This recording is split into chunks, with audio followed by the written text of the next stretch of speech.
Imagine dying, being buried, and then months later, your enemies decide that death wasn't enough. So they dig up your body, dress it in your old clothes, sit it in a courtroom, and put you on a trial. That sounds like something from a horror movie, but at 897 AD, it actually happened. This event became known as the Cadaver Synod, one of the most bizarre trials in human history. To understand why, we need to go back to a time when the papacy wasn't just a religious office, it was also a political battlefield. Powerful families, kings, and nobles constantly fought for influence over the church, and in the middle of this chaos stood Pope Formosus. He made powerful enemies during his lifetime. One of them was his successor, Pope Stephen VI. For reasons that were partly political and partly personal, Stephen hated Formosus. But there was one problem. Formosus was already dead. Most people would move on. Stephen had a different idea. He ordered Formosus' corpse to be dug from its tomb. The body had been buried for months. It was already decomposing. Yet it was dressed in full papal robes, carried into a church, and seated on a throne before a court.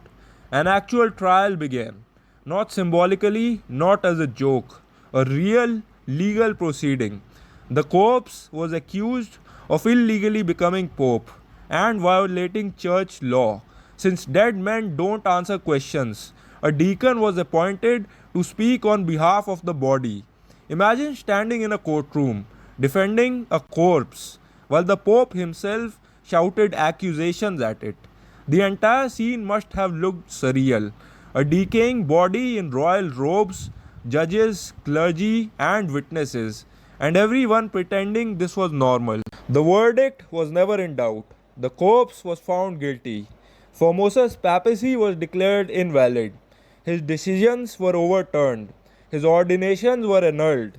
As an extra punishment, the three fingers he used for papal blessings were cut off. Then things became even stranger.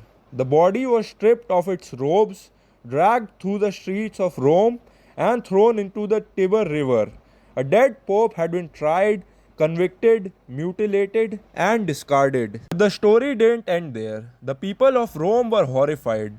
The trial caused outrage. Soon after, Pope Stephen VI lost power. He was imprisoned, and according to historical accounts, he later died in captivity. Some sources claim he was strangled. Today, the Cadaver Synod remains one of history's strangest examples of political revenge. Because it wasn't enough to defeat an enemy while he was alive. They wanted to defeat him after death too. The Cadaver Synod is a reminder that history is often stranger than fiction. After all, how many legal systems can say they once held a trial for a corpse?